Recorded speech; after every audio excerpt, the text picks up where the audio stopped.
Hello and welcome to all of you and those who are watching this wonderful discussion by our esteemed panel of guests.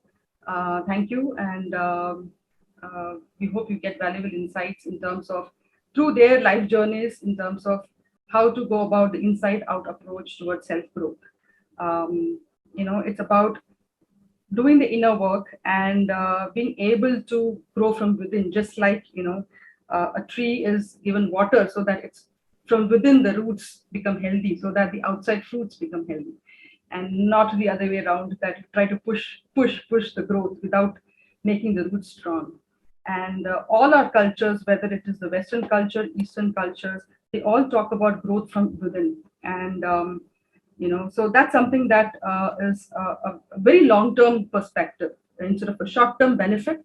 A growth from within can be sometimes takes a lot of patience and effort and courage and will, which we'll talk about the journeys that the four panel members have had. But it gives you lifelong growth, and you can always leverage that knowledge in future as well. So that is what we're going to talk about, and that is what the book that I'm going to be publishing later, the gifts of the secret gifts of the perfect storm, also talks about. So we'll talk about the panel, what kind of storms and challenges they have come across, and whether it's personal or professional, and how they have worked through themselves to be a more sorted version of themselves, and what made them, what enabled them to do that. And let's learn from them. We learn from the best. So thank you, all of you. And I would like to welcome Junko Nagao. Hello, Junko. She is a catalyst, multi-systems convener, and leadership advisor from Santa Fe and New Mexico.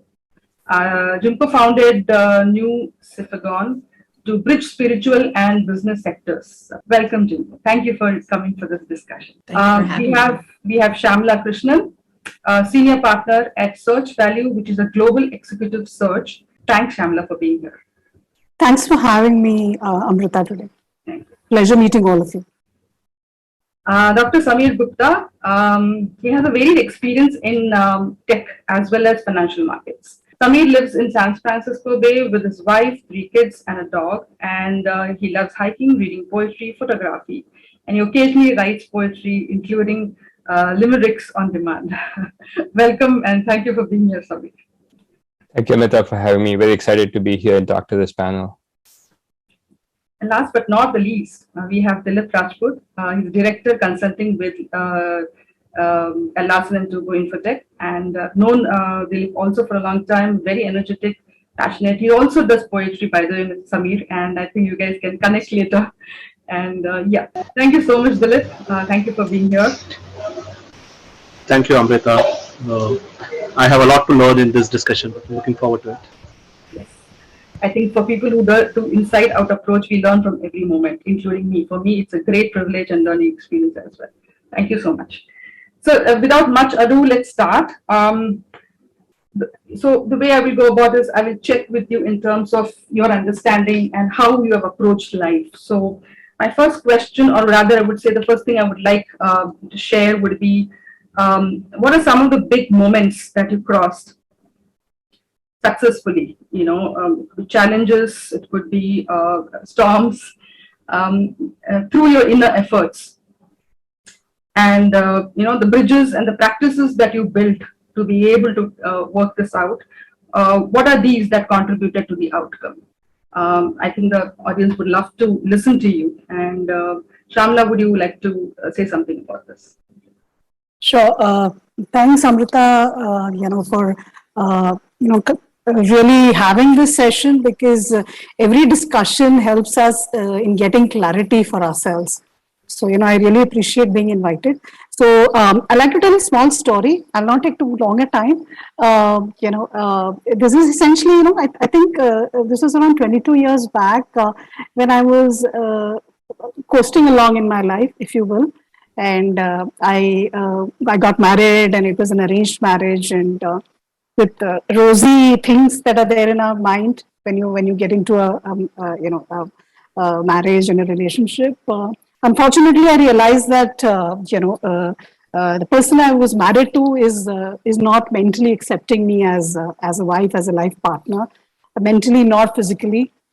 Uh, by God's grace, I sort of sort of cut it short. It was only a 5 month long marriage, and I had the family support to sort of take the decision to step out of it. But of course, when I did that, uh, I was totally shattered because I thought I was not okay. There is something wrong with me, and I was sort of blaming myself for what had happened, and my self-esteem was at the lowest, really. And I think somewhere down the line, I was wondering, should I live my life?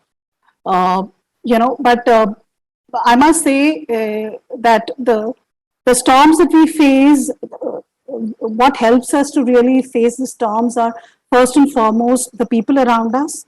I had great parents and who sort of supported me very much. Uh, there were certain things that I did myself to sort of help me, and it was not an immediate thing. This is a 1 year journey of post sort of coming back to my parents' house. Thankfully, my organization I was working in welcomed me back to the city that I was in. I got my job back. So from that aspect, things were not much different. My parents were there, my office was there, my colleagues were there, but somewhere, my mind was not really there, trying to figure out what has happened. So certain things that I did with my parents' help was that, I sort of one day, my mother is a Bhagavad Gita teacher. So I sort of stumbled into, she told me, hey, what are you doing at home? Come on, let's go. Because they knew that they needed to bring me out of the shell I was in. Okay, thinking, the mind is a devil. So she told me, okay, why don't you come and join me for my class? It was Providence that the day she called me was the chapter 6 in Bhagavad Gita, where there's a sloka. I will just like to read it quickly for you all because it sort of touched me a lot. It reads like this: Uddared Atman Atmanam Atmanam Avasadayet Atmeva He Atmano Bandhur Atmeva Ripur Atmanam. It's in Sanskrit. So Atma is the mind. A couple of words from here. Bandhur means friend, and Ripur means enemy. So I heard my mother explaining in the class, and how your mind is your friend, and your mind is also your enemy. So this is a part of Shankhya Yoga, is what I understood. I'm still learning Bhagavad Gita. I'm getting different interpretations over the last 22 years. So I realized that it is all me. So I need to figure out the grief, the trauma, the sadness, or whatever I was feeling. I needed to figure it out myself, and I was responsible for myself. I cannot escape from it because what had happened was that it was affecting my job. It was affecting my professional life. I was not playing in the front foot. Otherwise, I had a very, active professional life. My professional life was where I used to talk to customers, talk to professionals whom I represent, a lot of conversations and a lot of discussions. But I was not doing all of that. I was in my own little shell. So I think, luckily, the support system I had, plus over the first year after sort of coming back home, I started figuring out my mind.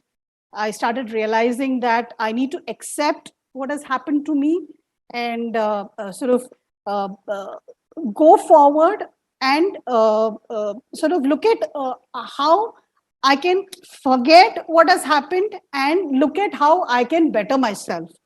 So spirituality, so though I was born and brought up in a house which is spiritual, Bhagavad Gita, all of that, honestly, I hadn't read Bhagavad Gita till that time.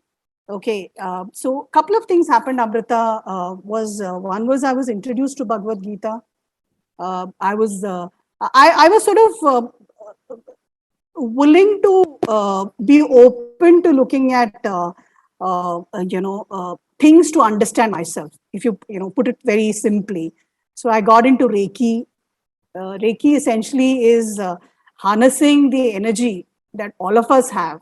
According to Reiki, there are a whole lot of chakras in our body, very simply put, and because of mental, physical trauma, the chakras get all uh, disturbed and fogged, and they collect dust. To put it very simple way, and the Reiki healing practice essentially means cleansing these chakras. Uh, it's a. I still practice Reiki, and I will say I was just tip of the iceberg really. I can be more disciplined in it.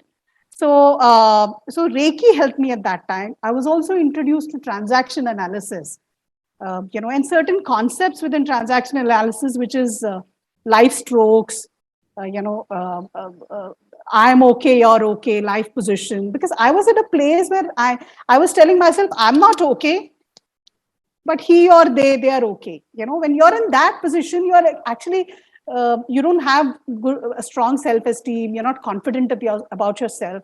So I started confronting all these feelings that I had. So I think some of these practices sort of helped me accept what had happened to me, and sort of look at it, and realizing that okay, it has happened, but I need to move on with my life. And how am I going? What are the tools that are going to help me? It was essentially controlling my mind, making my mind my friend, and really becoming aware of what I was thinking. So yeah, that's a small story that I wanted to share. And Thank you so and much, Shamla. I think after that, I there was a pivot in my life after this. I became stronger in everything, in my relationships. um, I became a better friend to my friends. I became a better professional at work. So I think it was just not blaming others for what I went through, but figuring out my mind, and figuring out how I can come out of it and strengthen myself. It's not easy. It was not easy at all, doing that. But I think I just had to look at it and accept it and move So, on yeah. with it. So thank you so much, Shamla. I mean, one, thank you for sharing something which is very personal to you. So, it takes courage to do that sharing itself here. So I applaud that. And also the fact that that's exactly what the whole book is about. Shamla, you talked about transaction analysis.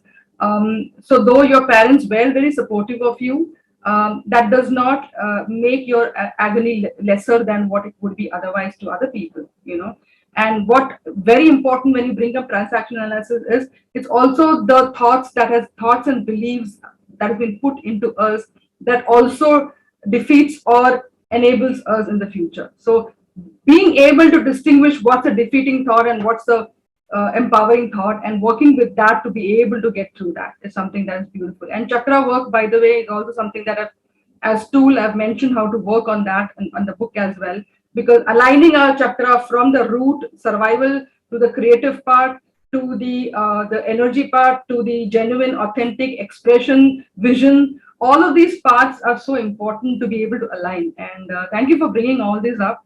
And of course, I'm sure at least I am very interested to understand how you have, maybe an example instance of how you have used this, and related to the concept of IOV, the concept of the book, and to really understand and learn from you. But just before that,